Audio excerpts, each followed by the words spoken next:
Okay. All right. Okay. So Hello, gentlemen. welcome to India. I wish I could be there, really. Yes. As I You're. told you, I was in India really a lifetime ago. Like it was in '77. Can you imagine? Oh yes. And then I never had an occasion to come there. So let's use this virtual trip at least Yes. to feel to be there. So can you try once sharing your Yes, screen? absolutely.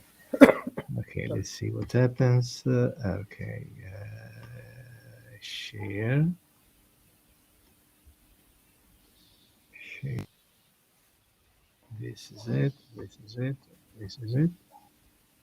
Okay. See? Yes. Do you see it? Yes. Yes. Okay. So let's stop it. You can project it if you want, or Oh, okay, well, if you want. no, let me do mine, then we'll switch over to yours. One Yeah. second, let me share mine.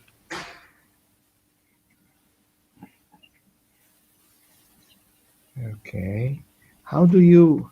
Because I don't see my when I share the screen, I don't see this screen that you show right now with the images of the participants and the shared screen. Maybe you have a dual monitor. Do you have two monitors? No, just a little laptop. So Let's see. if you don't Okay, go on push. full screen mode, then you'll see this one. Okay. No, just a second. I can do Windows. Yeah, you can try that. Windows here. Share. Okay, perfecto. So if I do this, I know if I do this, this is takes the whole screen away. Oh. Okay. Yeah, but now let's see what happens. Yeah, this you see my screen, right? Yes. Okay, but I don't see it. Okay, 1 second, sir. Can you go to view here? View, go to view in this Hold dialog. on, hold on a second. Let me try another experiment. Okay. So if I put it full screen here and then I go back here, and now I see everything. But I don't. But I need to go to this one to the. Okay, that's all right. Yes, please tell me what. Yeah, it works now. Whatever you did, if you are able to see yourself, that is fine. Well, yeah, I'm not able to see myself because I cannot. I cannot move forward with the presentation if I do that. Okay. Can we go back? You come out of slideshow mode. Yes. Okay. Let me see. You can try going to Okay. view at the top, view tab, Allora, view tab. home, Okay. insert, draw, There view. it is. Okay, view. Within that, no, it's not updating for us. Have you gone to view tab? Click on view, please. I click on view. Yeah. No, for some No, it's reason not. Yeah. we don't see the view tab. We still see slideshow tab. Okay. Okay. Let's see. Where is it? No, this is Home, not. insert, draw, design, transition, view. Yeah. You see, I never use Chrome, so that's why it's an additional Okay. problem. So view on Chrome, you mean? No, PowerPoint or whatever PowerPoint. Okay. you have there. PowerPoint. It is view. View. Okay. Go to the view, click on view. Yes, I did. No, we don't see it yet. Well, because I didn't share the screen, I think. No, you should be able to see it. We are still click on the view. Yeah, we can see draw. Then Yeah, but I click up there and you don't see it. we see your mouse moving. Come down, please. Transition, animation, slideshow. Oh, okay. Next of it. Next Oh, of yes, this one. Okay. Yes, All right. yes. Okay. Sorry. There is a reading view in that fifth item. Okay. Yeah, please click that. Yes, I did. Nothing changed. Did you click on it? Yeah, I think I did. Oh, Let's. some strange issue. Can you please stop sharing and again? Okay. There it is. Yeah, but don't worry. I don't mind not seeing myself. It's not a very pleasant view, so I can live very well without it. So it's a reading view. Let's see. If I do a share at this point, what tells me? Windows, but then I need to have it. Yeah, I need to have it on the same screen because I have multiple screen active. So, so let's do the following. Let's get this one back here.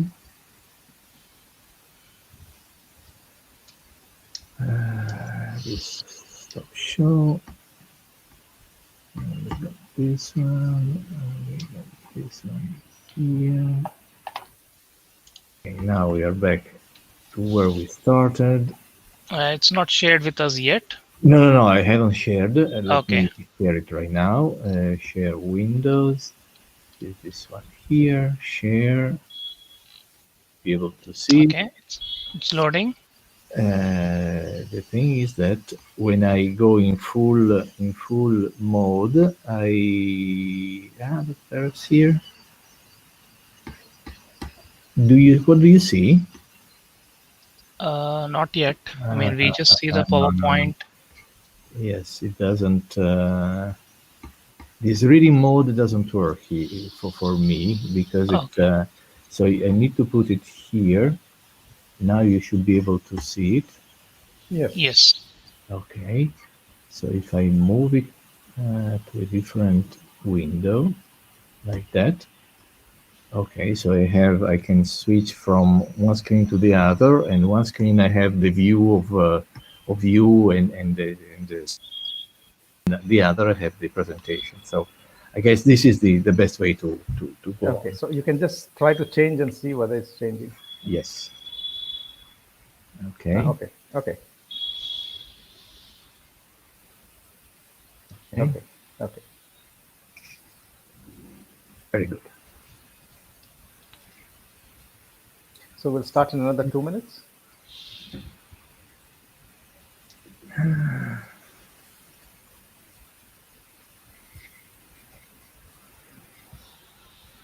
So how is the vaccination scene? Are you vaccinated? Oh yeah.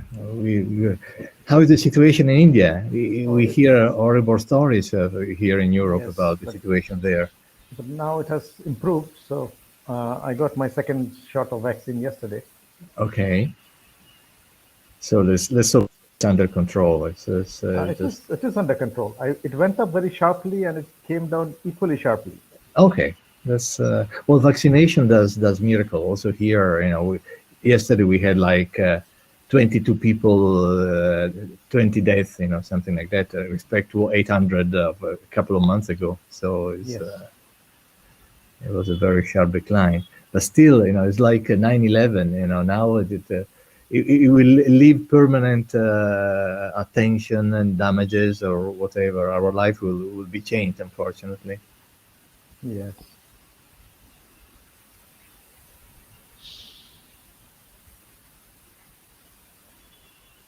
Okay, I think we can slowly start, right? Yeah, Okay. whenever you want. Yeah, I'll just introduce you. So, good afternoon, everybody. After lunch, I hope you had a good lunch, and we start the afternoon session.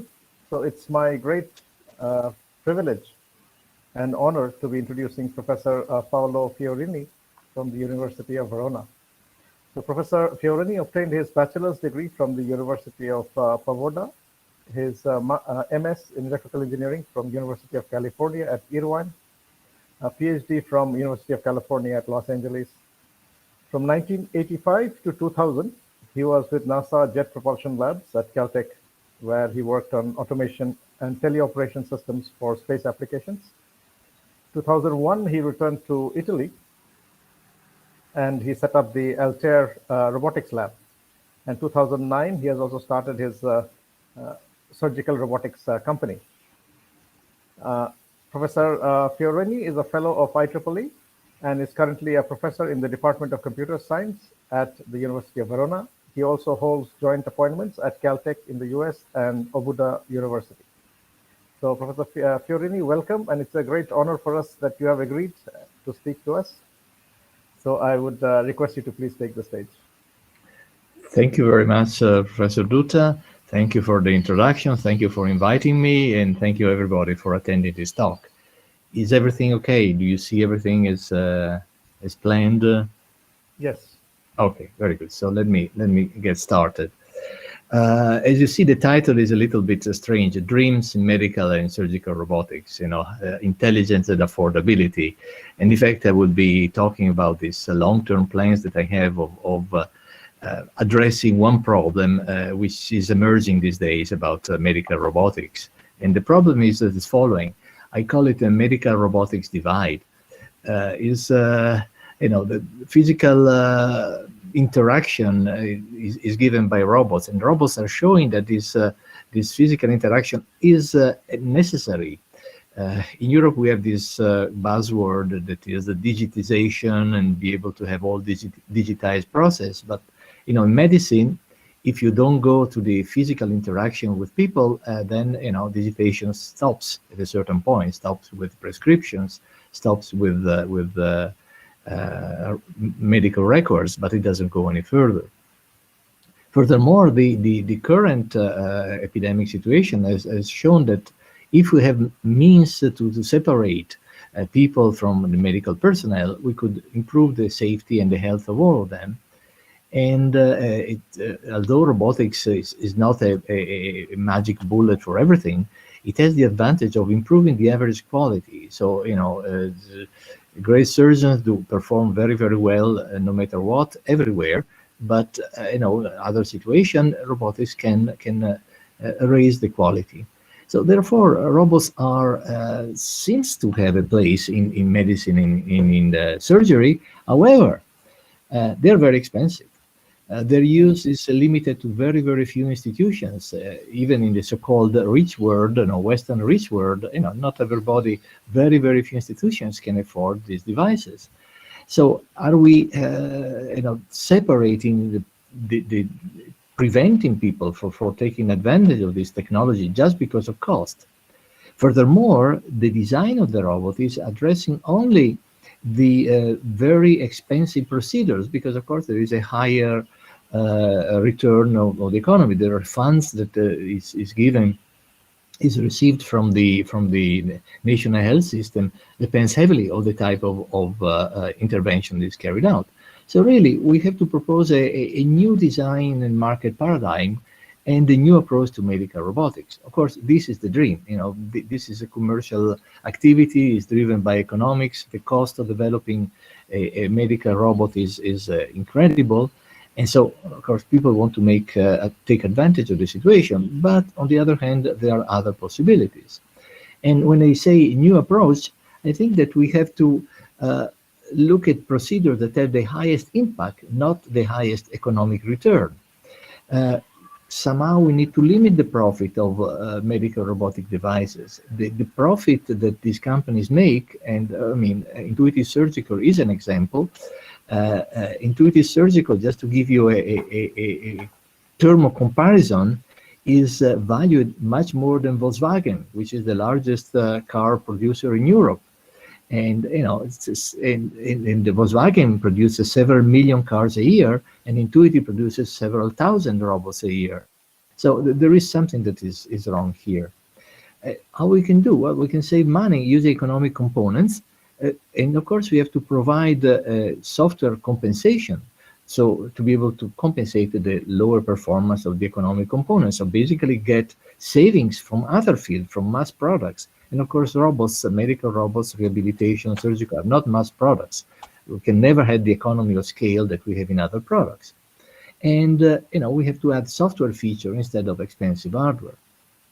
So this talk will be about this feature, in particular about autonomy, also advanced control, a little bit about teleoperation. I heard a couple of talks this morning addressing the issue of force feedback. I will address it very briefly later on. And also simulation, which is a way to simplify the procedures and learn how to do them. I will specifically about these two projects, ARS and PROST. ARS they're both funded by the European Research Council, which is the equivalent of NSF in Europe, and funds the ARS project is theoretically based, so it's really pure science-based, and try to address the issues related to autonomy, in particular in robotic surgery, which is a field very strange with peculiar difficulties. And then PROST is called a proof of concept. So how the concept developed in ours can be applied to a commercial product. And here we are trying to develop, as I said earlier, something that is addressing a very large impact procedure, prostate biopsy, that address in Europe. There are more than 1.5 million procedures carried out every year. And the flip side of the situation is that since it's a low-cost procedure, is done, I don't say carelessly, but with somehow fast, and try to reduce the cost. And the result is that there is still 30% of diagnostic error. So a robotic device could significantly improve this in the context of an autonomous robot. So we'll go through all these points to try to emphasize the fact that we should really be consistent to the fact that medicine should be a value for everybody. And of course, people have to make a profit out of it, but not at the expense of the impact on the healthcare system. So let me go briefly to this definition. Your autonomy. There was also another plenary talk yesterday about autonomy. There will be another plenary talk. So it's a topic of a certain interest currently. And this classification was developed by Professor Guangzhong Yang a couple of years ago, together with a number of other colleagues, and reproduces the classification that is done in the field of automotive for the robotic surgery. And in particular, level 0 is now we have mostly teleoperation. All the systems have teleoperation features, and autonomy is limited to do very invisible function like redundancy resolution, tremor suppression, things like that. Then 1 and 2 are the levels that, excuse me, I think are mostly at our reach. So basically, level 1 provides some assistance, both cognitive and physical assistance to the surgeon, and level 2 provides task level assistance. So let's say you're doing a suture, and the knot is a repetitive task, and this can be done autonomously. So within a tight control, with a tight control of a surgeon. Then conditional autonomy refers to the fact that sections of anterior procedures can be given to the autonomy of the robots after the procedure has been evaluated and approved by a physician. And then, of course, higher autonomy, full automation is the future steps. And the work is mostly addressing these two levels. How do we go from autonomy to task assistant, and now we go from task assistant to task autonomy? Why is that? Well, because they are shared situations, shared in the sense that both the robot and the human are acting at the same time, share information, share cooperation. Instead, task autonomy is a more traded kind of control. So during one time interval, the surgeon is in charge, and another time interval, the robot is in charge. Although they are, the basic levels, they are, in my opinion, the most critical, because they require that the robot in his own autonomy reaches a good level of understanding of the situation and know what's going on, is able to understand what the surgeon is doing to provide advice, to provide support, and so forth. So critical to this part is the situation awareness of the intervention. And so you see here some of the key challenges that we have to face. How do we represent the knowledge of the intervention? And you'll see a number of aspects. How do we do the planning? How do we do situation awareness? The anatomical environment is very, very difficult. So, it's not easy to address it. How do we do control? how do you demonstrate, and then some other issues, the importance of simulation, the importance of evaluation, and then of course haptics. The last talk of the morning here was about haptics, so I will return on the topic because it's an open question in the field of surgical robotics, where haptics is useful or not. So where are we developing these technologies? Well, we were lucky enough that Intuitive Surgical has donated a number of these surgical robots to research laboratories worldwide. There are about 40 of these laboratories, these robots given to laboratories, and each one of us is developing some specific aspect. This is the first generation of the Intuitive Da Vinci surgical robot, and when they go out of warranty and out of being useful for clinical application, they are donated to the different laboratories. And particularly, the task that we are addressing is this one here. It's very simple.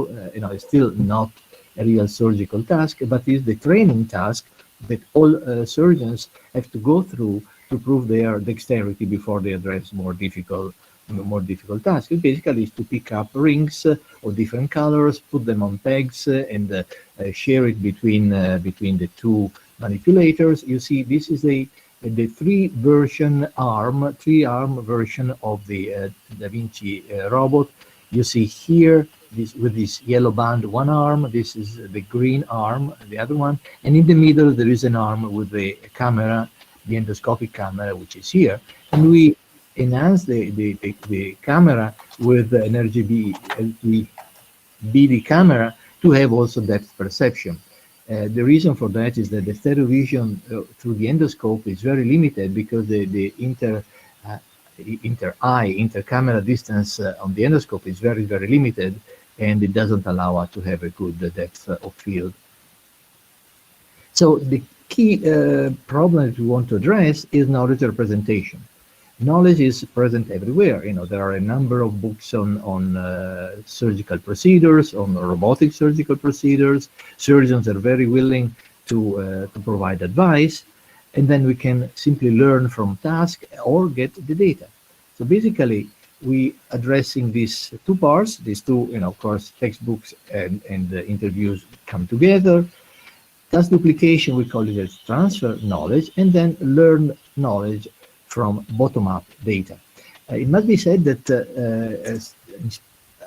differently, contrary all other types of automation, especially industrial automation, surgical automation is very welcome by the surgical community. Surgeons, as you are very well aware, are always overworked. Always, they have incredible schedules, and they work like crazy. So any type of support we can provide them is greatly welcome. And so we are lucky that we are developing this technology towards customers that are eager to accept and to use them. So we have no Ludism kind situation in this field. How do we separate this knowledge acquisition? I define it in these two different fields, the top-down and the bottom-up knowledge acquisition. Top-down, well, we have a priori knowledge. We have textbooks, and so we can extract the procedures from text, but then we need also some sort of background knowledge. Textbooks, of course, don't tell you that if you punch a vessel, there will be bleeding. This is sort of known thing that all surgeons know, but the computer and the robot, of course, do not know that. So we have to use something that's called ontologies that represent all the and the consequences of actions and the instruments, and they give all the definitions. And then the critical part is define the logical rules that allow the procedure to move forward, to proceed through all the different states. So this is a tricky part, and you'll see how we address it. And then there is the bottom-up part. I know big data are a big fashion, big fad also in surgery. Unfortunately, data are really not available because the surgical robots are very closed machines, and there is a debate going on between the manufacturer and the hospital on whom is the real owner of the data. But fortunately, with the research robot that we have in the laboratory, which is called Da Vinci Research Kit, we can acquire the data and get some technology developed. And the other point is the how do we move within, we use the framework of hybrid systems. So hybrid system has modes, the discrete states of the procedure, and then within every discrete state there is a continuous state which is the motion that pick up a needle, pick up a thread, and so forth. And we solve that problem using the formalism of discrete dynamic motion primitives, and you will see what it is. So how do we extract procedure from text?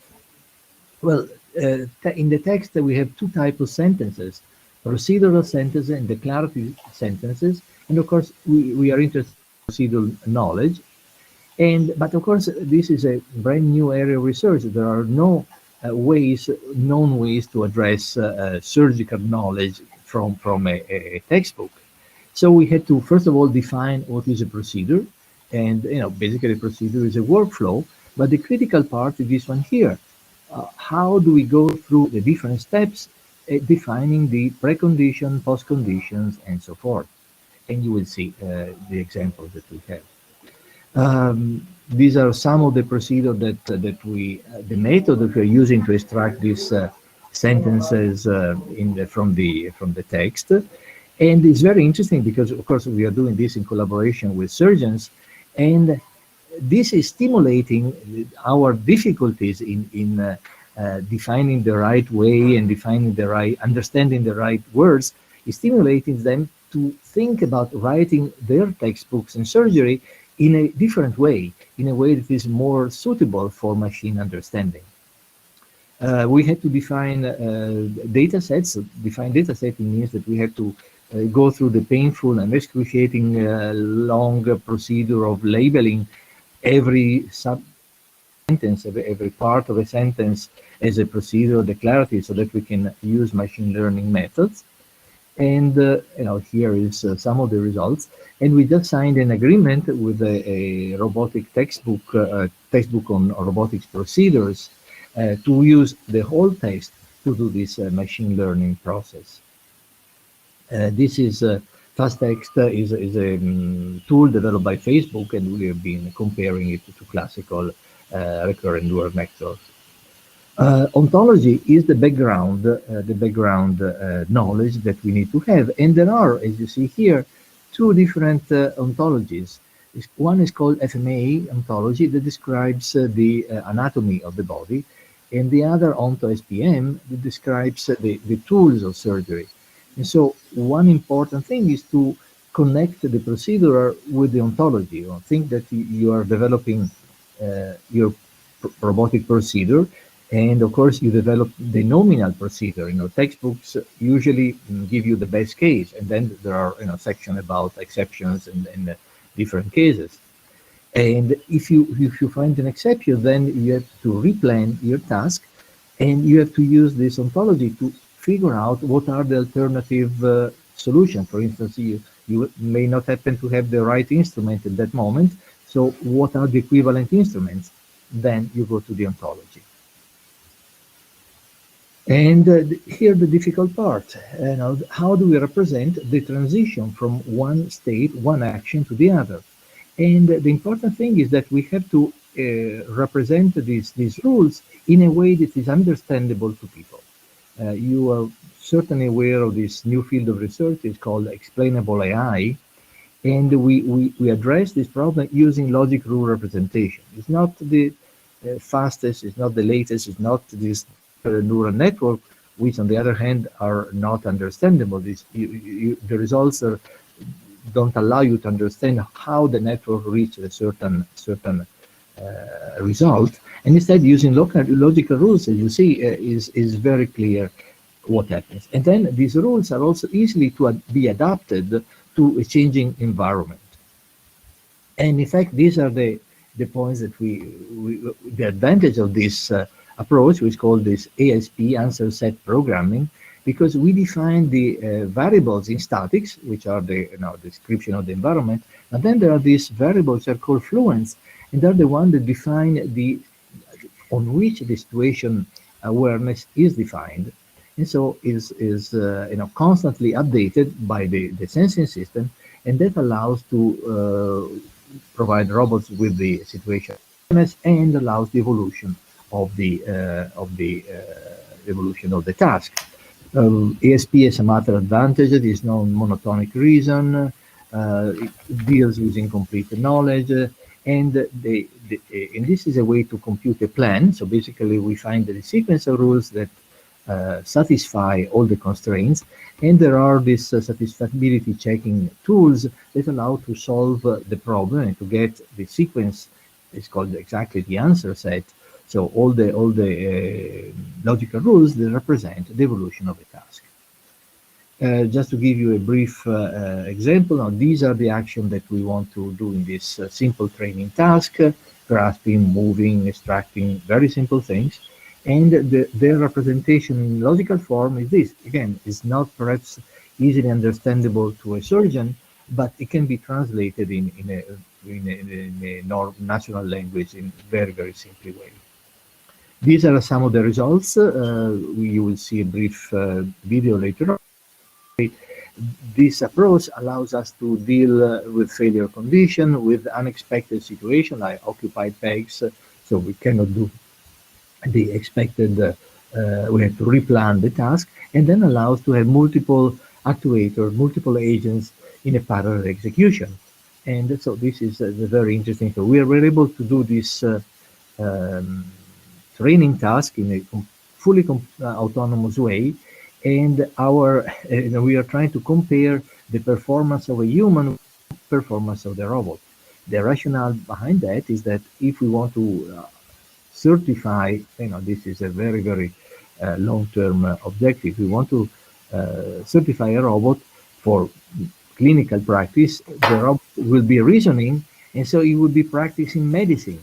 And so he has to go through the same procedure, certification procedure of a human surgeon.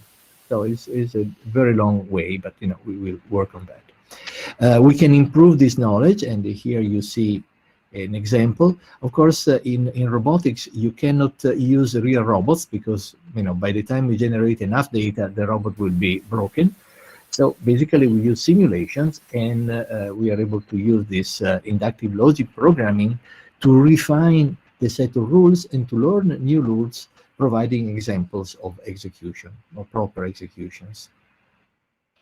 The other way is to use the data. Data allows us to identify the phases of the intervention, and especially to model the surgical gesture.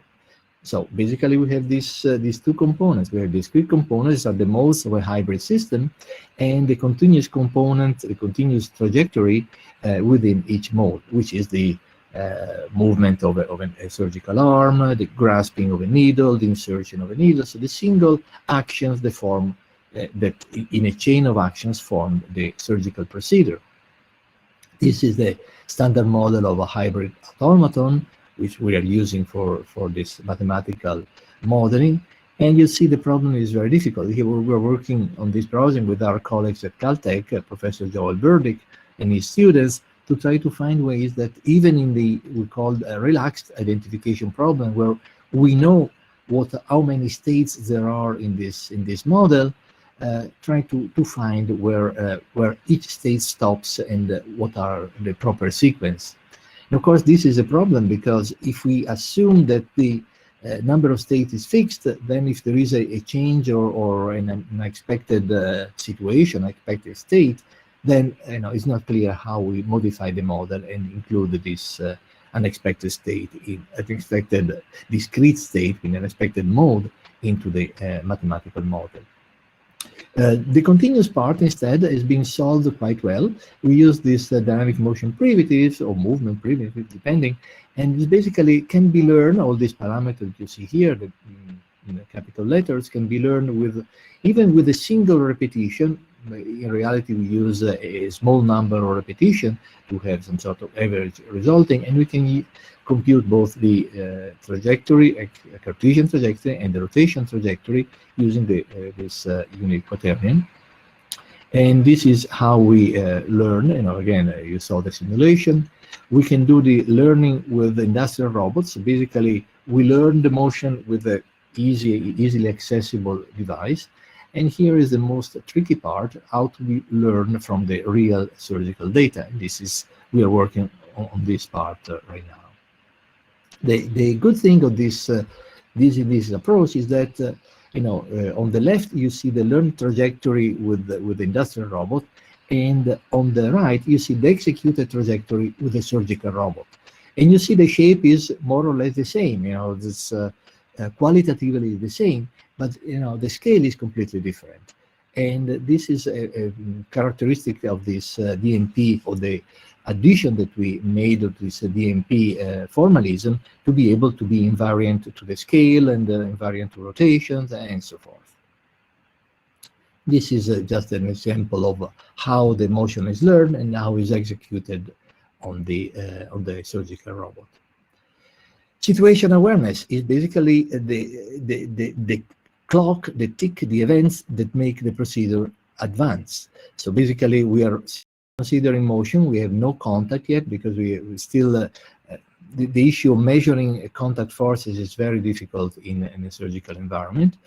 But we need to have a very good, very calibrated eyes and measurement to know where all the different elements are, and to be able to put everything in the same reference frame.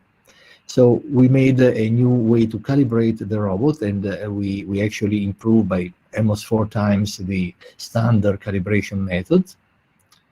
And with all these results, we made this very simple architecture to do to execute this task planning. You see, they're all basically task planning. There is the human monitoring, because we need always to allow a person to interact. And here is where teleoperation comes into play.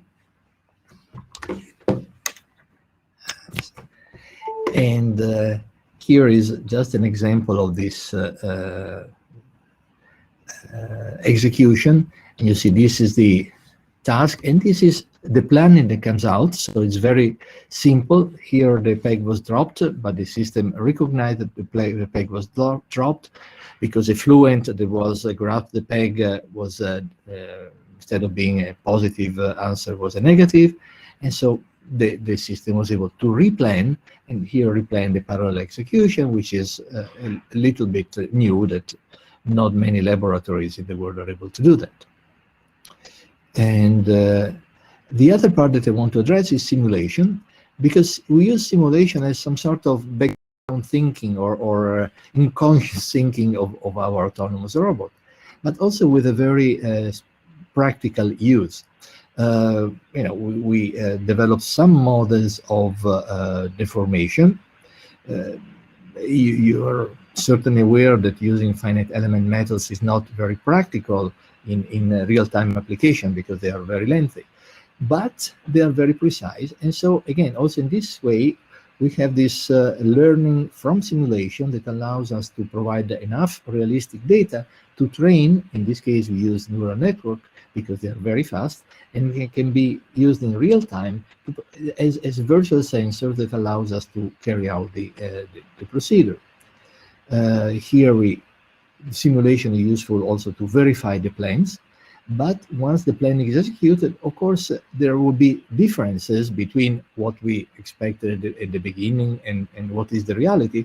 And so we have this feedback loop from the execution that we go to modify the plan, and also to modify the parameters of the biomechanical parameters of our simulation, so that we have this continuous learning and updating of the system.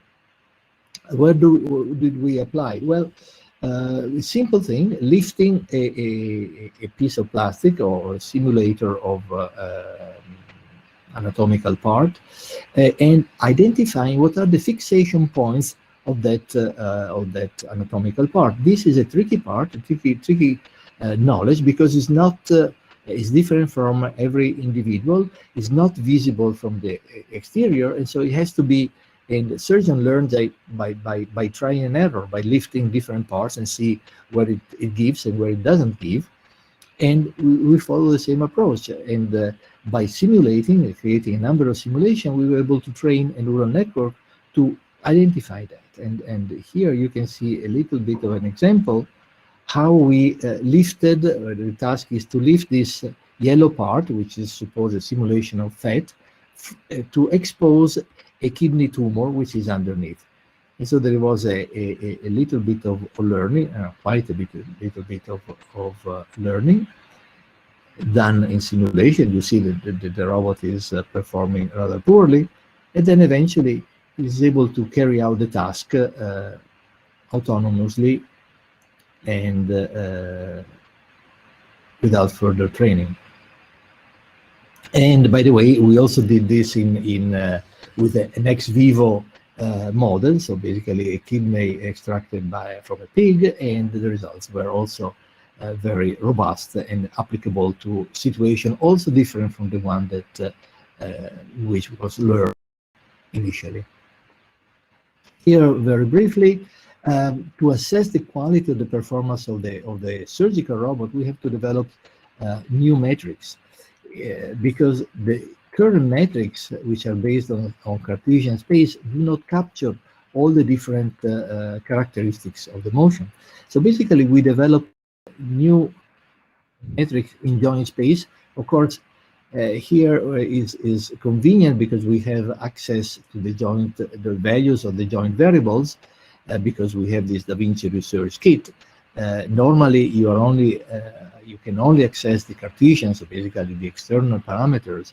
But if we use these internal variables of the robot, we are able to have a much better classification and much better identification of the performance and of the characteristic of the robot. So you see, we get from 75%, which is the classification that is normally done simply with Cartesian space, evaluation of performance, dexterity, economy of motion. There are a number of parameters here. You see here some of them that we used. And if we use the metrics both in Cartesian and joint spaces, we reach 86%, which is still not 100%, but is a good result in terms of classification. And here, okay, just to move a little bit further, why do we want to use force feedback? If you remember at the beginning, I said that it is very important to be able to separate the patient from the medical personnel. In this epidemic situation, it was clear, and especially in Italy, we had the first part of the epidemics, a number of physicians and nurses that died because of contamination and infection. And so teleoperation would have been a great success. But teleoperation is normally done without force feedback. Current robotics devices do not have force feedback for a number of reasons. From a control point of view, you may generate instability, but from a practical point of view, there are no sensors that can be put on a surgical robot. Sensors cannot be sterilized. No, instruments have to be sterilized. They go 120 degrees centigrade. And so right now there are no ways to get this sensor to survive a sterilization. And robotic instruments are very expensive, and so they cannot be thrown out after a single use. And unfortunately, nobody has been developing disposable surgical instruments. So this is another area that we should address. But here we do this work because there is an ongoing debate between surgeons who use the Da Vinci robot in clinical practice and have been trained and learn how to use it very well, and they claim that force feedback is not useful, and surgeons who never use the Da Vinci Research or Da Vinci robot, and they say that they will really, they found that the force feedback is really helpful, especially in the training phase. And we would like to see whether this force feedback is a confusing element or is a favorable element also for surgeons who have been trained in this standard approach. Of course, if you are trained in a certain way and you get this force feedback that moves your hands and creates strange perception, could clearly be a disruptive, confusing element. So we will carry out a lot of experiments with surgeon to understand whether this is true or not. And here, to get the stability, we use this passivity approach with the energy tanks, which is a normal approach now, probably the most popular, but in collaboration with colleagues at University of Modena and Reggio, Professor Christian Secchi, we use an optimization. Here there is an optimization to be able to optimize the flow of energy between one part and the other, the master and the slave, so that there is no abrupt instability or abrupt flow of energy when there is a delay or when there is a interruption of communication. And in the case of rigid environment, force feedback is essential. We proved it when I was at JPL 20-something years ago, because of course you have no visual feedback that allows you to estimate the deformation of, so therefore the forces apply to a deformable object. A rigid object doesn't deform, and so there is no visual feedback that you can use. Instead, in the case of the deformable environment, you have force feedback. You have, visual feedback. And so you have these two competing feedbacks that the brain has to sort out. Here we apply this energy tank approach with optimization, using first an industrial robot, the KUKA lightweight robot with a soft environment, being able to maintain stability in contact in spite of time delay, communication time delay. And then we apply the same concept to the Da Vinci Research Kit, DVRK. And we try to use the standard pegging hole. You see, this is still preliminary data. You see the robot is still a little bit shaky. And because we think that there are trade-offs between the stiffness of the environment and the level of force feedback. Probably, if the environment is completely stiff, we need to provide a lot of force feedback. If the environment is soft, then perhaps the visual feedback will be sufficient to execute the task without uncertainty, and of course without risk of instability. So basically, we will be addressing these two issues with our experiments. And then to complete this talk, I would like to present the result of the other project that has been funding me for the last year or so, on this robot for prostate biopsy. So biopsy is usually done in two ways, either transanal biopsy or transperineal biopsy. And the trend is going to transperineal biopsy because it allows less risk of infections and is somehow more controlled. However, what is done right now is that you see here, this is the biopsy needle, and to be able to cover, unfortunately, the cancer, prostate cancer, is not like a liver cancer, which is a very specific area, some sort of cystic shape. The liver cancer is like, the prostate cancer is like breast cancer, so basically it's spread through all the tissue. And so it's not sufficient to sample the areas that are most prominent, that have some sort of pathological representation, but you have to cover the whole gland with sampling. And so the procedure is usually carried out in the operating room with full anesthesia, and the number 16, 24 holes that are done through a template to sample all the positions, the 4 quadrants on the prostate. Now the trend is to try to avoid this expensive, because you need anesthesia and so forth, and to have only 1 or 2 entry points in the skin to be able to sample the whole set, all the points of the prostate.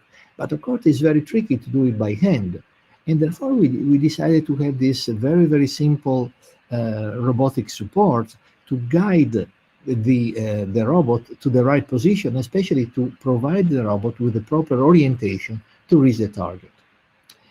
So we provide, and here we say that we have a level 1 of autonomy, because we provide cognitive support in the task identification. So basically we make We've used the diagnostic images, the magnetic resonance images with the real-time ultrasound images. We map the targets, and using, again, also very fast neural network, we are able to provide the physician with a number of candidate target points for the sampling.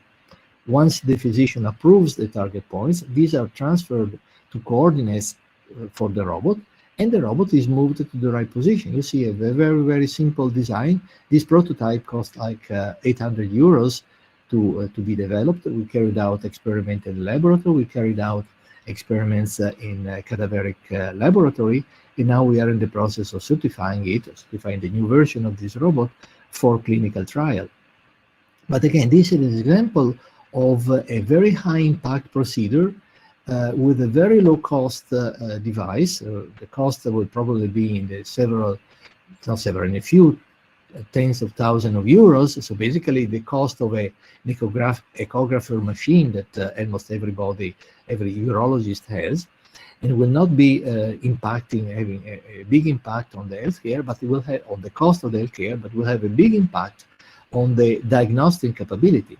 In fact, the experiment that we carried out, we had several tests with cadaveric models, and we reached the accuracy that is able to sample the smallest lesions that are visible on the magnetic resonance. So basically, the lesions that are considered dangerous in the prostate cancer are those above 5 millimeters. Below 5 millimeters are sort of thing that has to be monitored, but they do not require an immediate intervention. And so we are able to guarantee below 2 millimeters accuracy, so that we can sample very closely to the target points and ensure whether identify the lesion, whether it's a benign or a malign cancer. And we provide the real-time visualization. We do automatic segmentation. As I said, all intelligence, if you allow me the term, features that make a very economic and very accessible device with a very high performance. And we went through all this validation with tests and with cadaveric tests. So basically, to conclude, so we have a few minutes for question and answers. Intelligent machines are being used in medicine, and probably they should be used even more, not because our physicians need their support, but because they are overworked, and often they are tired, and often they overlook things. And so having a device that can provide guidance or suggestion or warn about increasing of fatigue. Another colleague of ours, Professor Marco Zenati at Harvard, is monitoring the level of stress during open heart surgery. And when the level reaches it's above a certain level, basically it means that the surgeon has no room to react to emergencies. So being able to know what is your level of stress and how much spare energy you have is fundamental to be able to carry out a procedure with some margin of safety. Autonomy and attention to cost are useful tools. Cost is not a parameter that is included in our design. You never can write a paper because you make an economic project or you save money or something, but we made some proposal to the European Union just to address the development of advanced algorithms to compensate the use of economic products. So we'll see how this will be evaluated. And then autonomy is fashionable, is getting very useful. We can reach autonomy up to level 3. Right now, I didn't mention, but we are addressing, of course, with plastic phantoms, a complete intervention. We are having a bunch of surgeons coming over, executing on a phantom. We are collecting data. We are trying to model how they do it. So hopefully by the end of the project, we'll be able to have, as we did with the peg and ring task, a full partial nephrectomy executed autonomously by the robot, and that would be a great result. But of course, we cannot use this. Certification and the regulatory barriers for machines that learn and change themselves and then adapt are still very far behind, and so we have to overcome this legal lag between the research and the application. And with this, I end my talk, and this is part of my team, and thank you very much for your attention. Thank you, Professor Fiorini, for this very educative and futuristic talk. I'm surprised that in such a short time you have covered so many topics. Yes, there were many, and each one is a very, very important topic. I think you can talk on something like force feedback for hours. Yeah, keep in mind that every topic is one or two PhD students working. So the speed was the trade-off with the lack of in-depth analysis. So. Yes, it was very interesting. Thank you very much. So if there are questions, we'd like to take questions. Yeah, so there's a question there. Is the context of affordability in testing materials can naturally available things like fruit, vegetable, and plants be used as textures? Let's see. I didn't understand. Okay, question out here. Let's see. In testing materials, there are I think what he wants to ask is, can the robot also be used for testing? For testing materials. Yeah, like fruits, vegetables, plants. Of course. Right now, at least in Europe, we see industrial robot being sold to very reasonable price, at least for the European standards. So now we can buy a cooperative robot, the latest generation, Franca Emica, for about 19,000 euros. And this raises a very interesting point because in Europe we have a significant problem of aging artisans and so forth, who they are not able to find younger that they want to take over the profession. Putting a cooperative robot with the ability to learn inside of an artisan and getting trained to repeat certain tasks, especially fatiguing tasks, could be a very useful thing. So in a sense, testing materials, doing other tasks that are not surgical, not industrial, but very, very small things, shoemakers or furniture makers. There are a number of industries, especially in my area of Italy, disappear or are disappearing because there are no youngs who are interested in doing that. So this autonomy and learning could be a very useful tool to overcome these problems. Yeah, there is another question there. How much the accuracy and repeatability of the end effector in the peg hole insertion task? Yeah, here it depends on our system, or the combination of our sensing system and the accuracy of the robot. Keep in mind that the robot we're using is a rather old device. It's about 20 years old, and so its accuracy is millimeter to millimeters, and more or less the repeatability is the same, which is more or less the same accuracy of our sensing system. So we have these 2-3 millimeters of accuracy altogether. So it's okay for the peg and ring, and you saw that the pegs are much smaller than the rings, and it was pretty easy to insert them. It would be a little bit more tricky when we do, for instance, suturing and try to insert the needle, and even grasping the needle is a very difficult problem.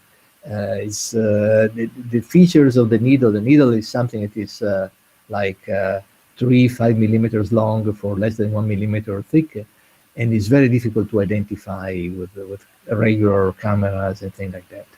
So sensing, as I said at the beginning, sensing is a very critical problem, and probably is the main stumbling block of moving forward.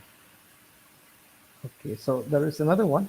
So Professor, you put across hybrid model details of discrete systems. Can you underpin on how you identified states and applied that in the robots that you worked on? Okay, this is a very difficult question. So basically, we have two approaches. One is the one that is developed at Caltech, and that I don't know very much about the probability distributions and the analysis, probabilistic analysis of the data.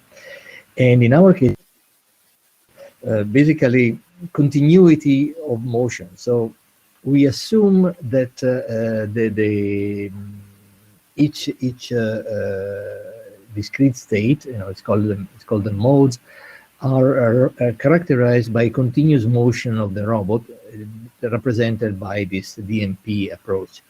So basically, we try to figure out when there is a discontinuity in the motion of the robot, or the motion given by the surgeon using the robot, and determine at that point the separation between modes. So basically, we solve the problem in the hypothesis that the motion is represented by this DMP. So again, it's not a completely general solution, but at least it gives us a way. Okay, I think we have time for a few more questions. Next question is, what may be the major concept to be considered while development of an ontology for a prosthetic hand, specifically if the task is object recognition using haptic features only? Let's see. I don't see this. Oh, ontology. Okay, what is the major concern? For a prosthetic hand? This is very interesting because you could, well, first of all, you assume that you have a system that is able to recognize your environment. So the prosthetic hand must have some local intelligence. And of course, you have the human that is able to approach a device. He wants to grasp an apple rather than a bottle, and so probably the system has to recognize and do some pre-shaping, adapting his grasping shape to the. So I don't know whether the user of the prosthetic hand can send commands, sensory commands, probably not. So depending on the sensor, on the sensory feedback of the prosthetic hand, the hand has to adapt itself to to shape itself to the proper pre-shaping to grasp the object. However, I don't think that ontologies are rather slow to approach, so I don't think they are very appropriate for this very specific and very real-time task. We are using ontologies when we need to do some replanning, so it take a second, 2 or 3 to try to figure out what is the background of a replane of a task, and then use it. So it's sort of semi-real time in this sense. Okay, so we have one last question.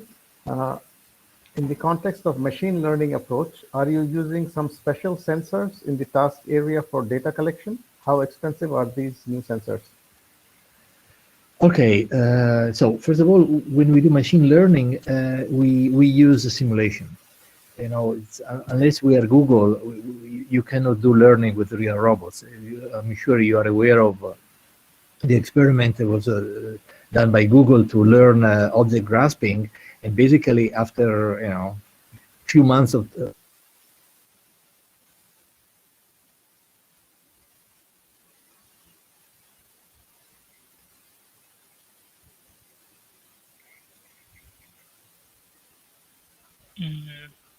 His voice is not heard.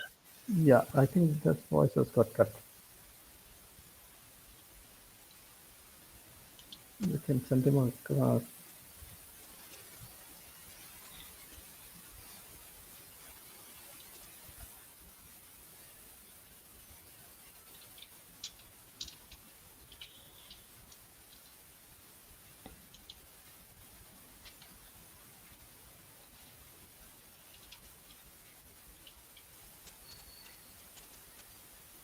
He is still seen in the list.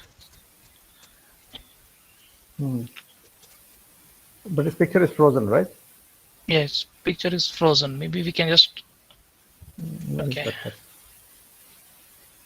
So we can just wait 2 minutes. He might reconnect. Yeah. No, he's still there. Oh, now he's gone.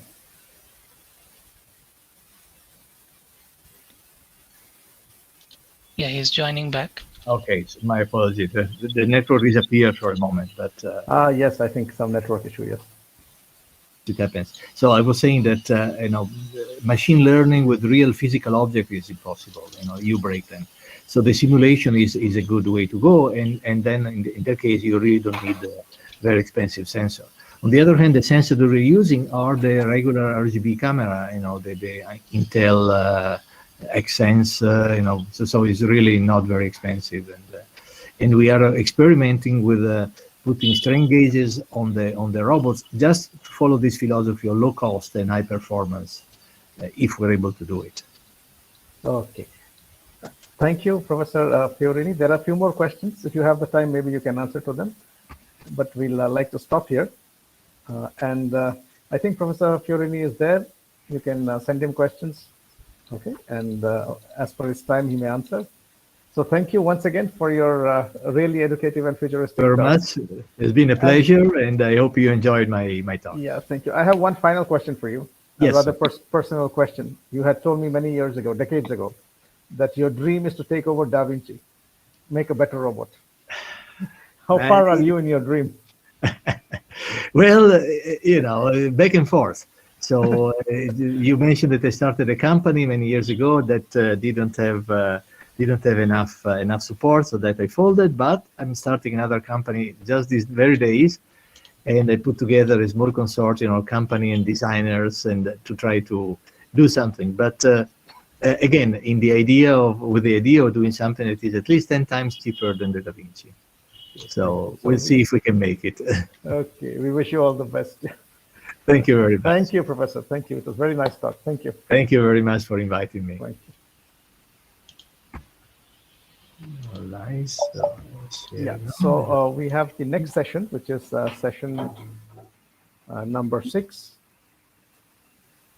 for poster presentation. So all the poster presenters, the first 8, paper number 66, 81, 112, 117, 99, 102, 53, and 95, you please come on stage. Okay. So one by I'm one. adding one by one. Yeah, one by one we'll be bringing you to stage. And please note that poster presentation is for 7 minutes. Please present the main topic of your poster as per the instructions given for 7 minutes only. Please keep the time constant, okay? Now, a couple of other points is that after the poster presentation, because we do not have a very detailed question and answer session here because of lack of time. So in the floor area, general floor area, you have been assigned tables. So if anybody wants to talk to you or interact with you, please, after the poster presentation, please go to the floor area. This is the floor area. And there is a table number and your paper number.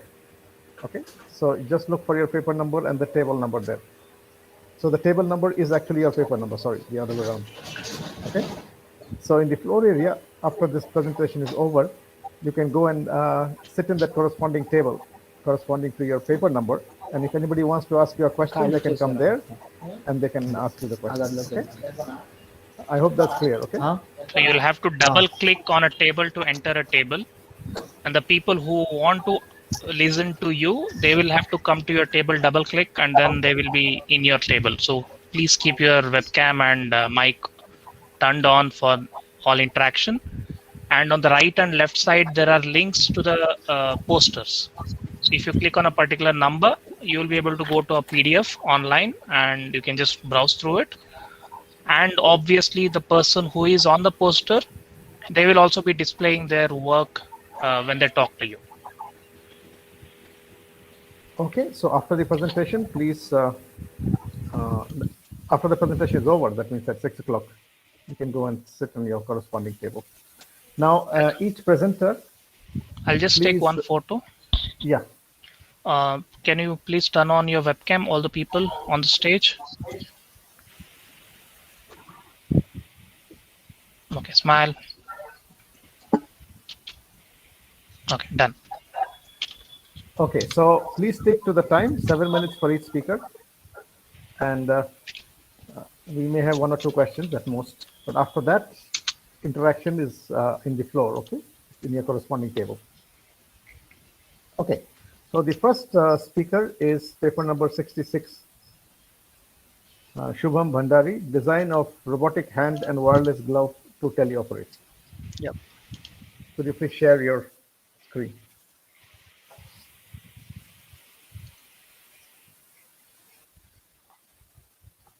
Visible.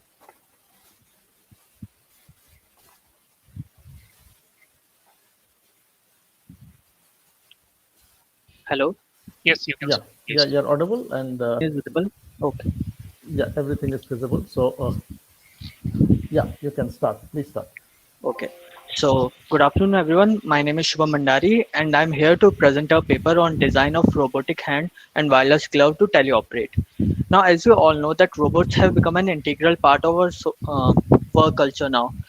These are robots are being deployed in our everyday task where the situation may be hazardous to human life, or maybe it cannot be accomplished by a human hand. So in such cases, mostly we have the robots are able to accomplish the task, but there are certain situations where a programmed robot cannot perform that operation, and there is a human intervention required to help the robot out in such cases. So uh, to help out in these cases, to perform these operations where the nature of operations is really complex, there have been certain advancements in robotics where we are operating the systems using joysticks, spaceballs, or maybe computer vision. Now these systems are good, but we can even improve on the system to provide a better interface to the user, so that actually we are not genetically programmed to use joysticks or controllers, but we are programmed to use our hands. So we try to develop a system where we can control a robotic hand using our own hand by moving our own fingers, and that will be mimicked by that robot in near about same time. Now, we developed a robotic hand, and this can be controlled using a wireless glove. The robotic hand is composed of servo motors, batteries, and communication sensor, and these all sensors are controlled using an Arduino microcontroller. Now, all these electronics sit in the forearm of the robotic hand. This can be controlled using using a wireless glove that is worn by the operator. Now, again, this glove comprises of 5 flex sensors corresponding to the 5 fingers of the human. This is again controlled using an Arduino board, and we have an NRF24L01 plus sensor to communicate with the robotic hand. Now, this novel controller registers the user's input and transfers it to the actuators, which again in turn perform the corresponding operation. Now, as you can see in this image, we have the robotic hand and the wireless glove. So, to just sum up about the working of the system, as soon as a user wears this glove and he flexes or maybe relaxes his fingers, there's a change in the resistance of the flex sensors. This is registered by the Arduino board present on the glove of the user. This is then communicated to the robotic hand using the receiver, transceiver, sender, and the receiver sensor. This robotic hand then uses that data to convert it into the angles through which a servo motor will rotate. This servo motor will then flexes these fingers. Now we have an elastic mechanism in the opposite direction, which is used to relax the fingers. Now, there's a small video about how the system works. Now, as you can see in this system, near about mimics the action in near about same time. There's a very slight delay. Now, the robotic hand demonstrates the working of teleoperated system where a user is sitting far away from the actual uh, location, and he can control the robotic hand from the distance. Now, from our experiments, we concluded that the NRF24L01 plus sensor was quite robust in this operation, as it was able to transfer data at a very low energy and also very high speed. So it was about nearly instantaneous. The action that is performed by the user is nearly instantaneous communicated to the robotic hand. Also, the flex sensors were quite robust to measure the change in the fingers of the user. Now there's a graph on the right hand side where you can see that the this graph shows us the action that the user performs and the action that the robotic hand performs in seconds. So as you can see that the robotic hand is working at the same time as the user is performing the action. Now this act as a extended part of a hand that is working at a distance. So even if you are sitting at a distance from a particular situation, you can control the robotic hand there and can perform the operation there. Now it can be deployed while handling harmful and hazardous substances, which a human hand cannot tolerate. So this robotic hand will be able to use and perform operation on those particular system. It can also be used in bomb disposal and handling radioactive substances without any threat to human life. Now, this we try to develop a system where the controlling is as intrusive and as seamless as possible. Since we are easily able to control our hand, we will be easily able to control the robotic hand also. Now, there is nothing to learn in the system. You can easily do it by wearing just an operating glove. Now, this also acts as a proof of concept, and this can further be improved by using force-based control and also by providing haptic feedback to the user so that he can perform operation accordingly. And it can become even more seamless for the user to perform in such situations. And that's it from my side. Thank you. And I'm open for any questions. Okay, thank you for your presentation. You have finished in 5.5 minutes, which is great. Now, I do have a few questions. Yeah, you can remain in your slide. You needn't come out. Yeah. Okay. So the first question I had is that have you done any kind of error analysis? Flex sensors are not very reliable. So there is chance of very high error between your glove and your robotic hand. That is one. Have you done any kind of error analysis? Yeah, error analysis is in currently development. So this is a proof, a proof of concept, and we'll try to improve the system with better sensors and better code. Yeah, because if you look at your video, Yeah. can you go back to your video? Hmm. If you look at the gloves, the index finger and the middle finger are straight in your gloves. Look at your gloves. The index finger, middle finger are straight, but the robotic hand has bent fingers. So there appears to be some kind of mismatch going on. Yeah, actually, there's a little bit issue with the elastic mechanism. The elastic placed on the other side has malfunctioned a little bit. Okay. So these things you need to look at, but it's a nice, interesting idea. Yeah. Thank you. Okay, Sir. thank you. Thanks a lot. Thank you. Next speaker is paper number 81, Vignesh Sompur. Design and development of a bio-inspired novel three-fingered gripper platform. Is he there? Vignesh? Is my screen visible? Yeah, you can come on full screen.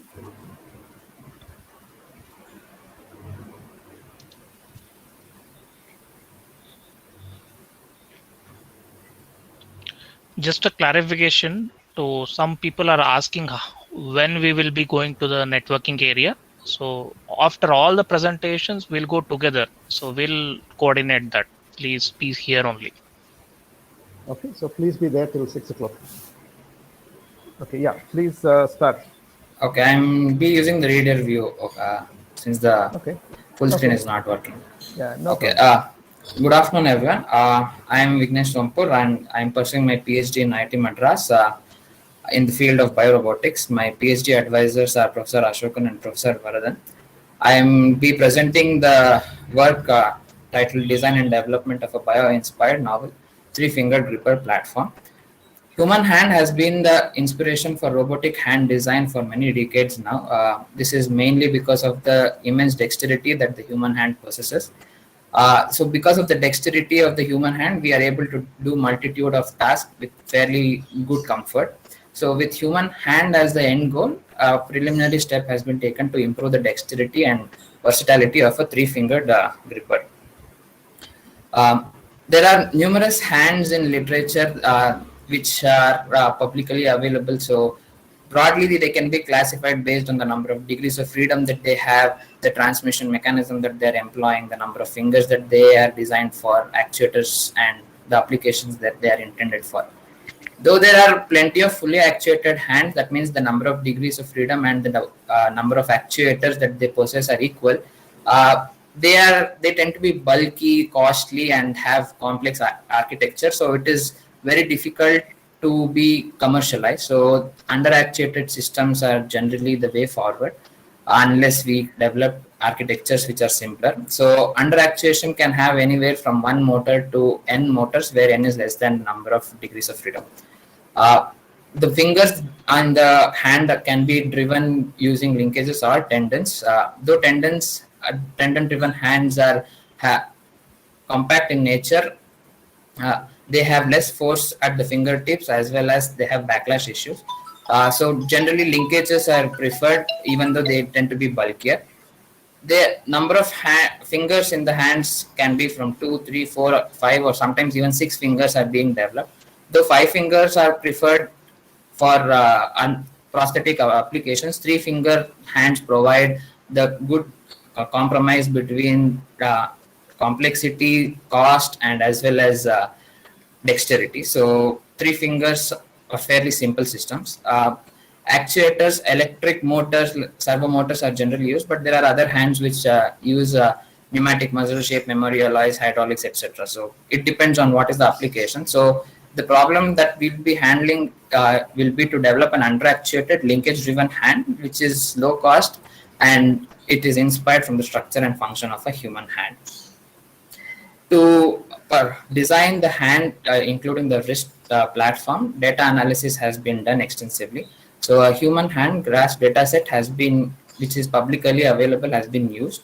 It is observed that among all the 3-fingered grasps that are possible from the human hand, tripod grasps are the most stable because they provide the perfect compromise between precision and power. So tripod grasp is used as the reference. So anatomical positions of a completed tripod grasp is used to locate the fingers on the wrist platform. So once the wrist platform is designed based on the other anthropomorphic parameters, the fingers are designed. Standard 2-phalange finger, which is linkage based, is used. It contains 2 degrees of freedom. One is active and one is passive. The passive degree of freedom is provided by the spring. All the 3 fingers are actuated by a single motor, hence the system is under actuated. Both the phalanges are assumed to be of the same length, and care is taken such that the total finger length of the index, middle, and thumb is maintained to be anthropomorphic according to the grasp dataset. To find the link lengths of the other linkages in the mechanism, standard loop closures and Freudenstein equations have been used. Static analysis also has been performed to size the actuator as well as to determine the spring stiffness. So determining the stiffness of the spring is critical because it also provides the compliance that is required during grasping. So the parameters required for all the analysis here are again obtained from the grasp dataset. To transfer the motion from the actuator to the fingers, great train mechanism has been developed, which consists of a lead screw, rack, and pinion. The lead screw pitch has been designed such that one rotation of the servo motor is sufficient for the entire trajectory of the fingers.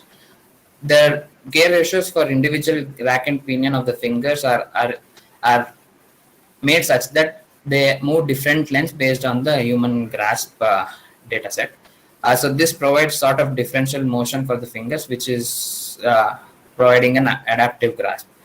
The CAD model of the assembly is as shown in figure 5. Preliminary experiment was made using a 3D printed model, which was built using PLA material. Common objects were used for grasping, and a dynamic axle servo motor was used for the experiment. In conclusion, a 6-degree of freedom gripper platform based on tripod grasp has been proposed. Human grasp data, which is publicly available, has been extensively used for the kinematic and static force analysis. The fingers design also provide compliance for stable grasp. there is still work to be done on this model to prove the efficiency and advantages of this over conventional 3-finger gripper, which has fingers aligned at 120 degrees to each other.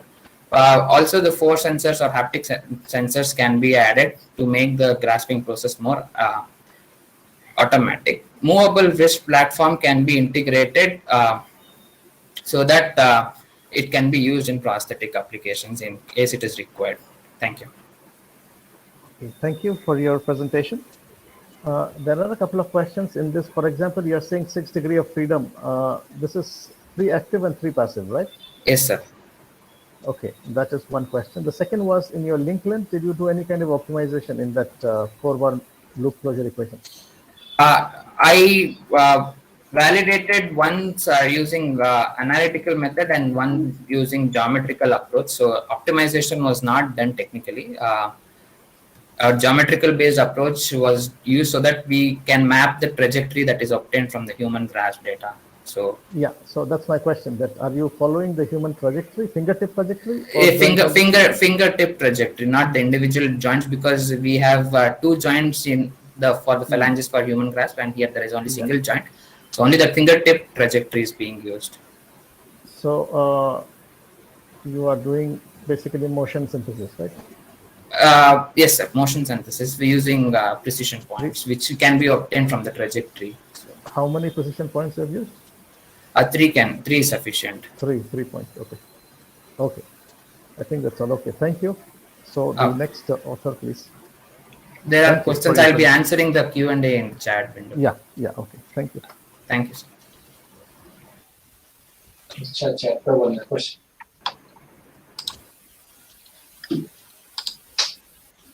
Next 112, Pritesh. Next Yes, is sir. 112, Pritesh. Yes, sir. Non-assembly 3D printed anthropomorphic hand prosthesis for low-income countries. Something very interesting happened now. So the speaker in his computer, it was showing the battery low power is going to shut down. I was thinking my computer is going to shut down. I was checking my connection. Okay, so yeah, so Pritesh. Yes, sir. Yeah, you can start your presentation. Okay, sir. Good afternoon, everyone. My name is Pritesh Chhajar. I am an MTech student at IIT Guwahati. I'm here to present our work titled Non-Assembly 3D Printed Anthropomorphic Hand Prosthesis for Low-Income Countries on behalf of my co-authors Hirajyoti Basumatari, Mantu Kaibarta, and Professor Shamanta Moni Hazarika. So prosthesis and orthosis promise for people with physical or functional impairment to live productive, independent lives and encourage social inclusion. So according to the statistic by World Health Organization, there are around 40 million amputees around the world, and only 5 to 15% of them have access to the prosthetic and orthotic devices. So the motivation is to design a non-assembly prosthetic hand for amputees with upper limb dysfunction in low-income countries. So the non-assembly mechanisms are the mechanisms whose fabrication doesn't need an assembly step. This can reduce the need for skilled labor and decreasing the post-processing cost and hence decreasing the overall cost. So for this, we have looked at different existing linkage-based mechanisms and their potential of being converted into non-assembly mechanisms and then arrived at our own mechanism. We have followed the guidelines stated in literature while designing the 3D printing and non-assembly of the prosthesis. Also keeping in mind various aspects like backlash clearance, providing fillets to alleviate the stress concentration, anisotropy generated during the 3D printing process, etc. So the low-cost prostheses that are commercially available in the market are either passive prostheses or body-powered prostheses. And electrically powered prosthesis still eludes the masses.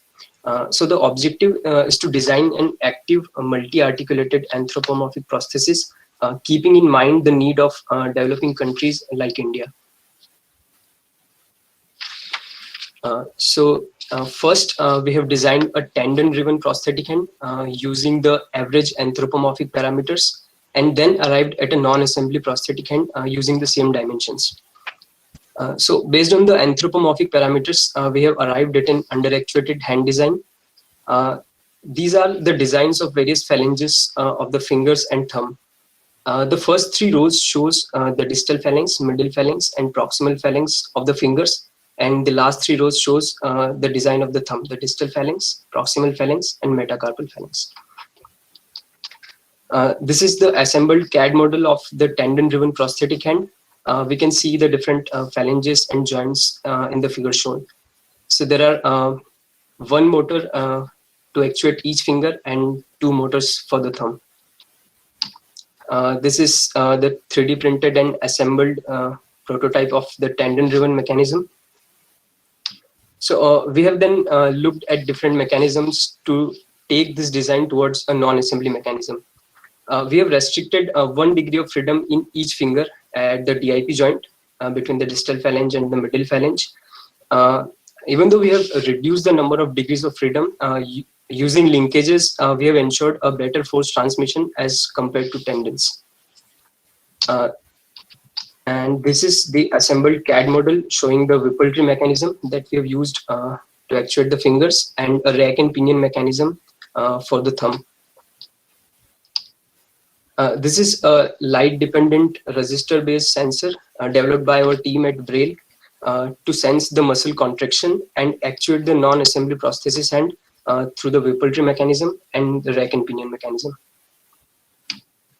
So these are some results. These are different grasps visualized to observe the effectiveness of Whippletree mechanism. On the right, it is the 3D printed prototype that we have printed using fuse deposition modeling. And this is the sensor sensitivity plot. We have performed power grasp 5 times and recorded the sensor output voltage. Each peak represents 1 power grasp. And so we have fabricated the anthropomorphic hand based on a non-assembly mechanism. So most of the multi-articulated non-assembly hands reported in the literature have only 1 degree of freedom per finger and a fixed thumb. So we have tried to provide an additional degree of freedom per finger and a thumb that can also be flexed to improve the articulation of the prosthetic hand. So the present work can improve the accessibility of hand prosthesis for low-income countries. However, more rigorous analysis with regards to play and backlash and their effects on grasping is to be done. Also, analysis of grip forces is to be done, and this is the part of the ongoing research. Thank you. Thank you for your presentation. You're saying this is a non-assembly, but you still need to do assembly on this, right?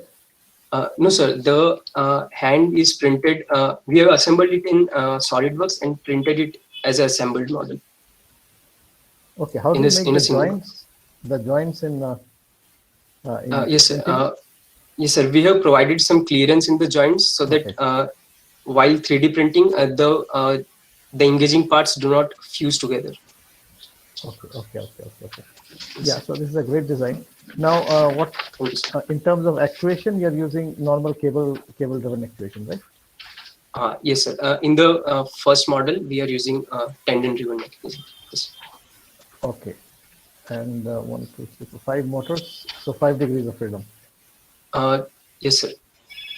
Okay. Now, because each cable is driving 1 finger, yes, sir. Can you grasp different kind of objects, or there is some limitation there? In simulations, we can grasp various types of objects. So the main focus is the 5 different types of grasps: the power, precision, cylindrical, oblique, and the pinch grasp. Okay, so independent joint angles of the fingers cannot be controlled, right? Yes. They are coupled. Okay. Yes, sir. Okay, thank you. Okay, thank you very much. Thank you, sir. So he was Pritesh. Next, do we have Parthan? Yes, Next sir. is paper 117, Parthan Yes, sir. Can I share? Manikesaran. Manisekaran, sir. Manishekaran, sorry. Manishekaran. Am I audible? Yeah, you have to be a bit loud. Hello.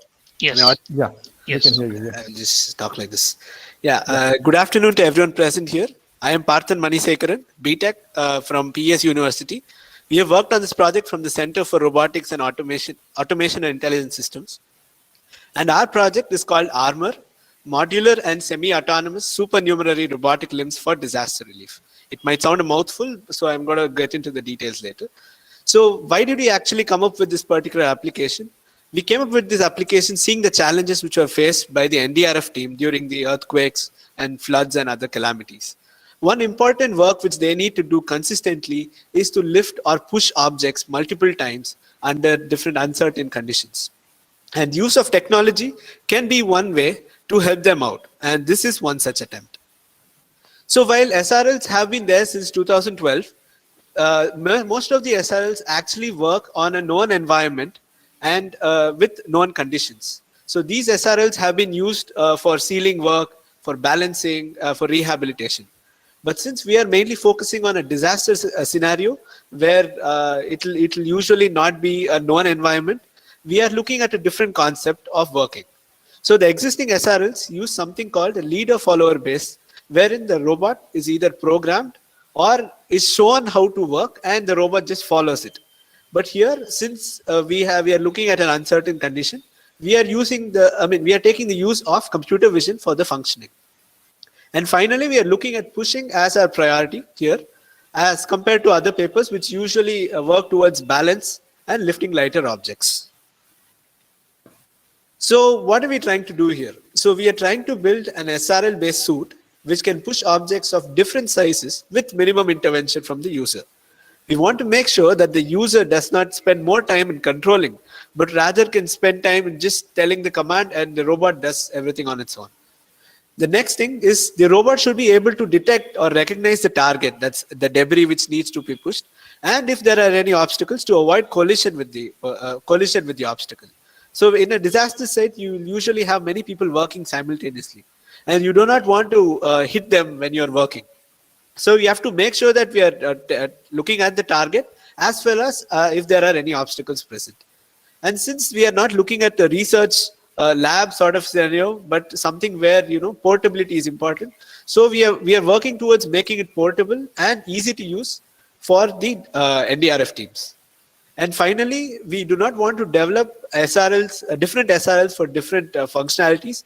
So we are trying to work on just replacing the end effector and adding multiple functionalities inside the arm.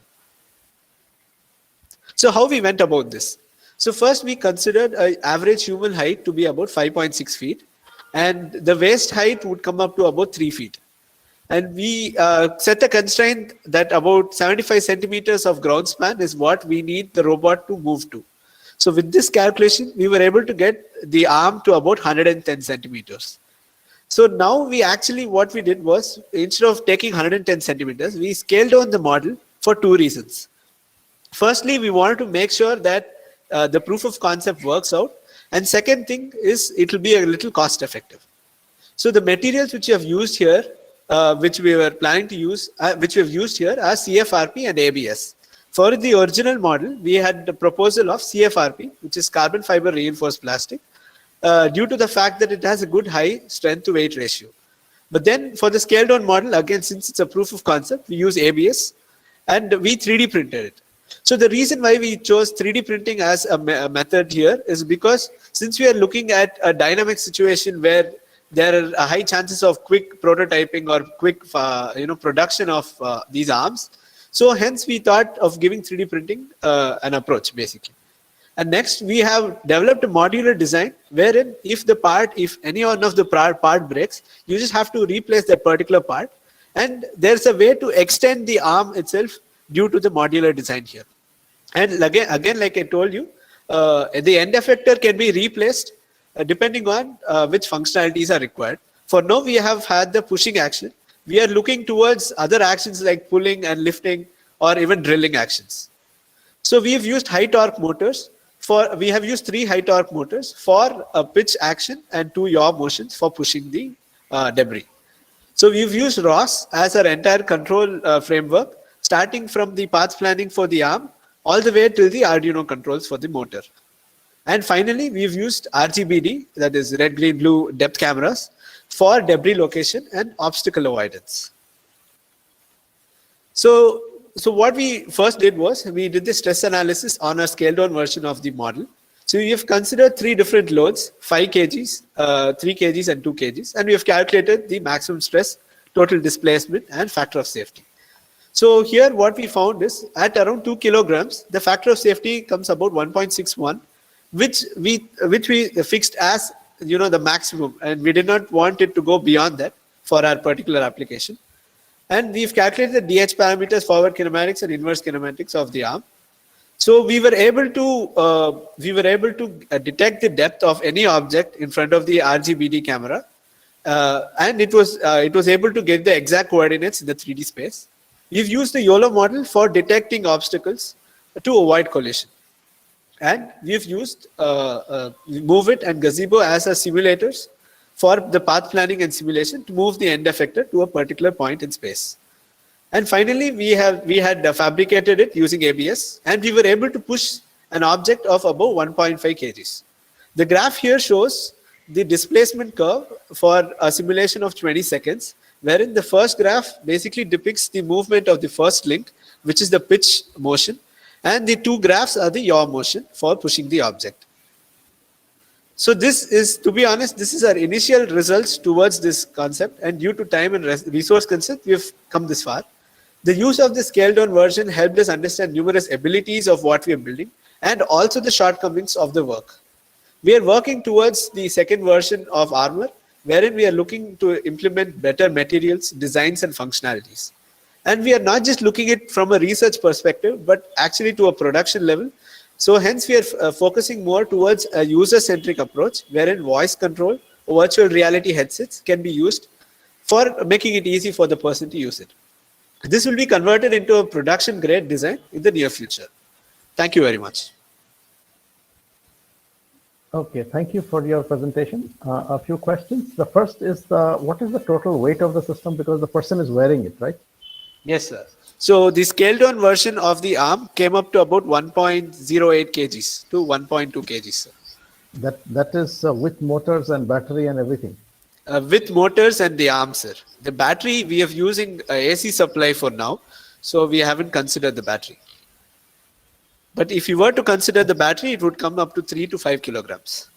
Yeah, because that is a major component in such designs. Yes, the power sir. source. Yes, sir. Okay, that is one.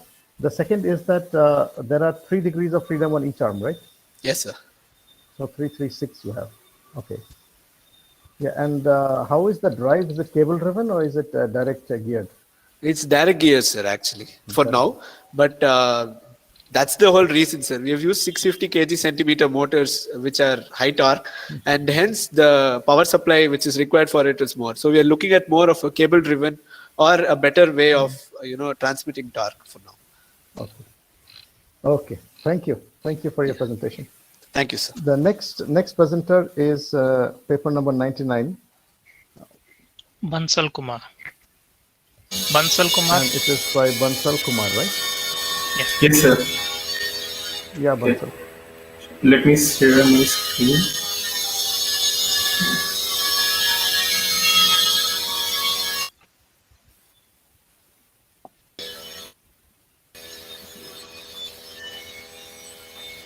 Hello. Yeah, we can see. You can start, please. Okay. So, good afternoon, everyone. As the research work is titled "A Deep Learning-Based Real-Time Computation of Thrust for Fish-Inspired Robotics."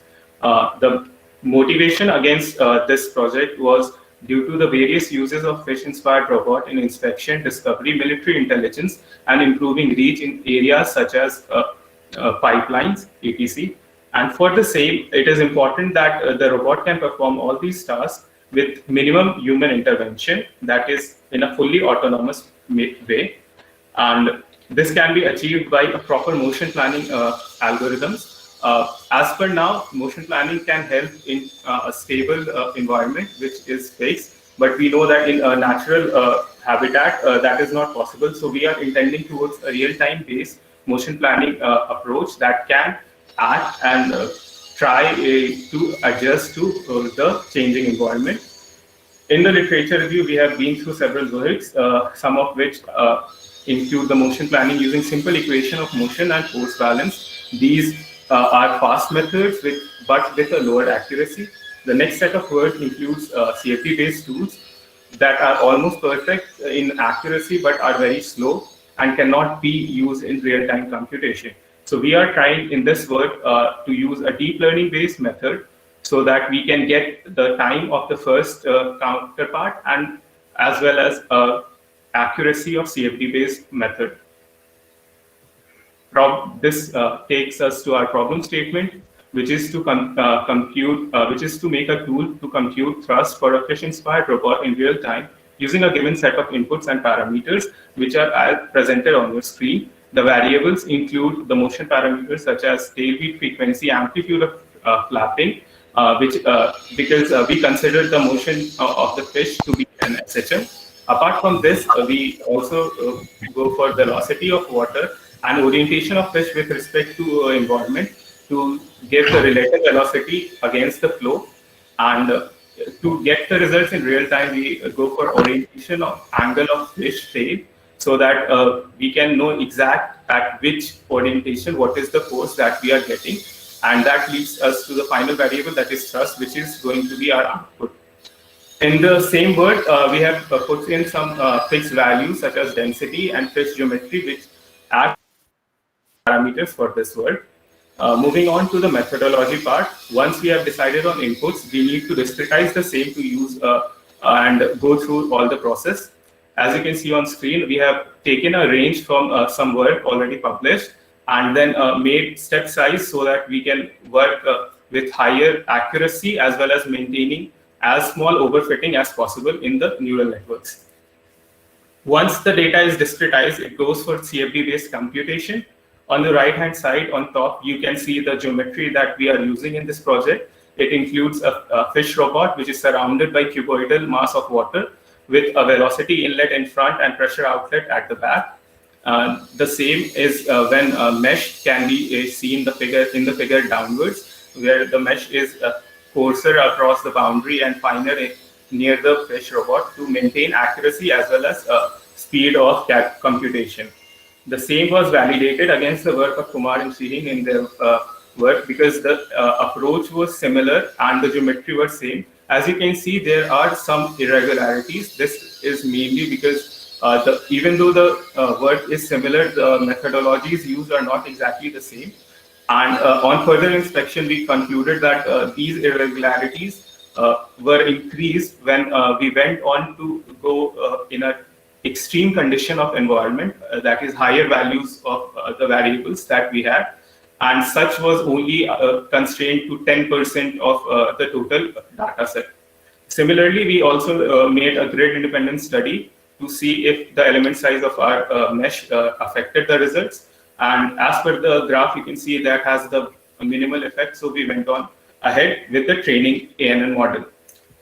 The image on the left side represents the physical demonstration of the ANN model, which includes of an input layer with 5 neurons, 2 hidden layers with 10 and 5 neurons, and an output layer that is thrust in perpendicular and parallel direction of the fish. Using these, we have also taken the epoch to be 1000 and batch size of 64 to results as per the right-hand side table. That is coefficient of determination of 0.97, that is quite good. And the error value is being very low, also presented in the table itself. After training, to get to these results, we had to optimize the model various times and do several tests. This was done by using the weights method as per the work of M. Gebre and his team. And it concluded with the orientation of fish, that is the direction of relative motion between the flow of water and fish being the most important variable. And thus we were to train it such that we can get maximum precision in such areas to get to the results. Similarly, this is the entire workflow, summary of workflow, and we can head to the result, which was done into a two process. First, we used the set of input parameters, and we got results for them in CFD and in ANN and plotted together in a graph. And as you can see, it gives the coefficient of value of 0.8 that is acceptable at this part. And the next comparison we did was in a path following manner, in which we gave an initial state to both the robots and left and calculated it using CFD and the ANN model that we developed, in which the error that came out to be was 6.42 in comparison to CFD, but the computation time decreased drastically. So in conclusion, I can say that this approach can be a viable option when we try to go for a real-time computation. And also stating the limitations, this approach, while in general can be applied on different geometries and densities, it has only been taken fixed in this work. And also this doesn't consider any physical losses or inaccuracy while measuring of the input variables in the surrounding, in the environment as well. So the future work includes to incorporate various geometries and densities as variable rather than parameters, and also to test and validate the results on a physical platform. So that would be it from my side. Thank you, and I'm open to the questions, if any. Okay, thank you, Bansal Kumar, for your nice presentation. Yes, So what I understood is that you're using CFD, you're using what, Fluent or? Fluent. Sorry, I forgot to mention that. The same was used using Fluent, ANSYS Workbench and Fluent for this work throughout this work. Okay, and the fish is only changing direction, right? It doesn't go up or down. No, sir. That is one of the limitations of this work, that we are only assuming a fixed density and a depth of the fish at this moment in time. And the fish also doesn't have degrees of freedom, right? It's a solid object. No, sir. The scale of the fish goes through an Okay. SHM process, and that is done through the UADF command in ANSYS Fluent. Okay, so the tail has 1 degree of freedom, right? Yes, sir. It is undergoing SHM. Okay. Okay. Okay, thank you for your presentation. Thank you, sir. Thank you, everyone. So it will be interesting to do the experiment and actually compare. That will be interesting. So our next speaker is Bharat Raja. Bharat Raja, multi-layer perceptron-based classification of recyclable plastics from waste using hyperspectral imaging for robotic sorting. Yes, sir. Is he here? Yeah. Can you please share your slides?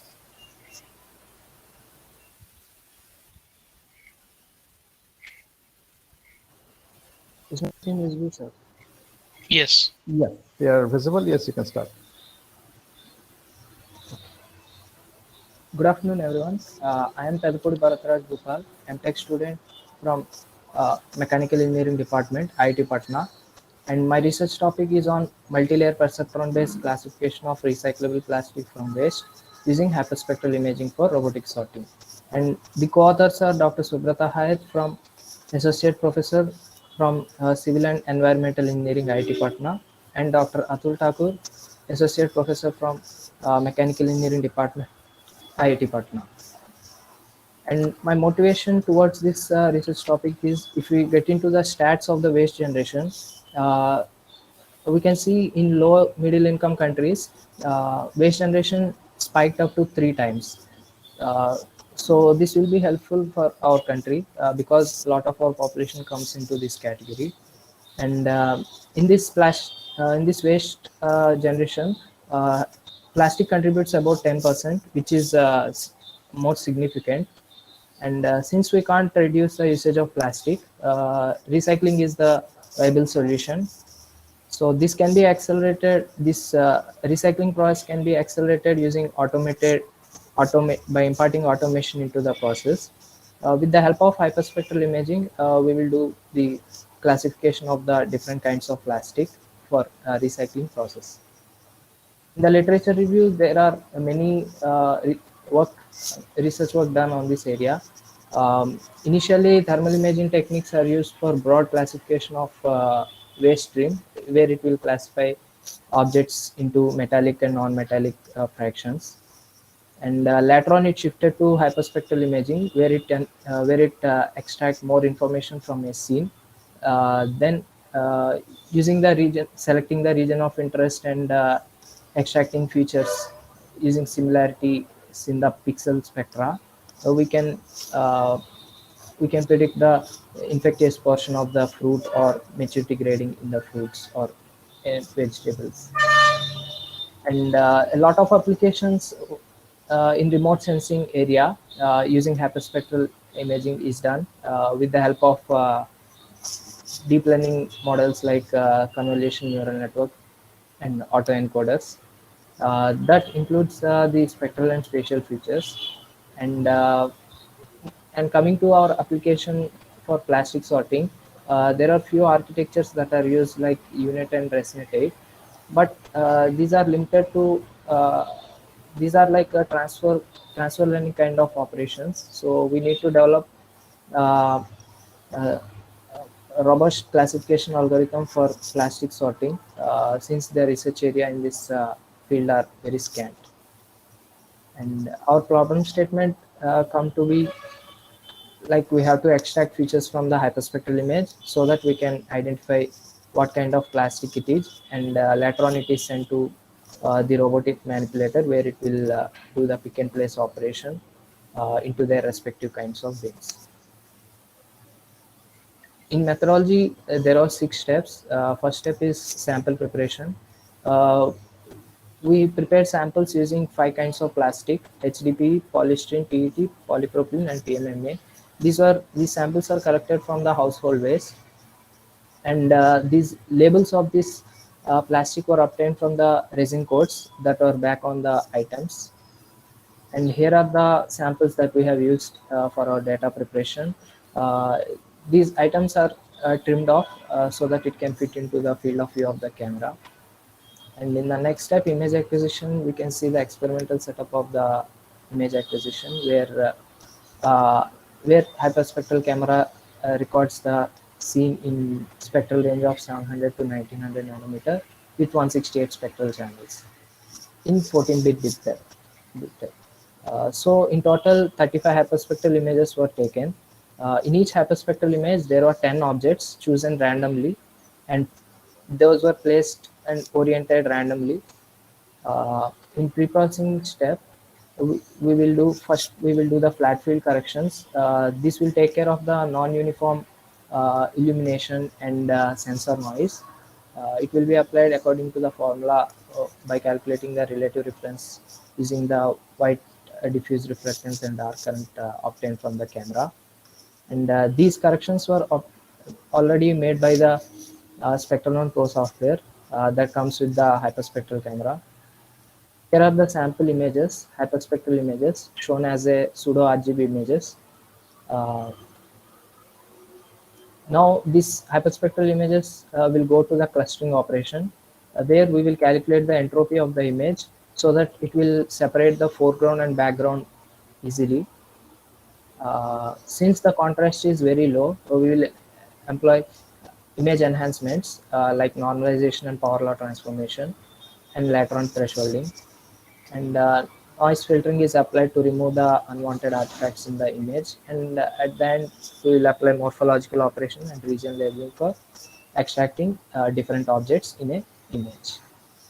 And at the end, classification is obtained by, once we got the clusters from the hyperspectral image, we will calculate the 4 features from each band. So in total, 168 bands means 672 features. We'll calculate, and we will implement PCA for dimensionality reduction. And we will train the neural network using Adam optimization with a softmax output. And we will validate this neural network using accuracy and and by tuning other hyperparameters. And once we are ready with the neural network architecture, we will train and we will test. At the end, we will get the labels and the position of the object, and we will send this to the robot manipulator so that it will do the sorting operation. Actually, this sorting operation is the future work of this research. And in the results section, we will train the neural network with 294 hyperspectral images and 56 as testing data set size, and we got the accuracy of 96% on training data and 98% on testing data. Here is the confusion matrix for the testing data, which is closer to the ideal confusion matrix. It should contain only diagonal elements, but there is one misclassification of PET material, as we can see. So the error metrics of F1 score are almost close to 1. So the model is robust enough for the classification of these plastic materials. Conclusions are clustering operation is robust enough for our image data set, so that we got accurate clustering operation, and the statistical moments that we derived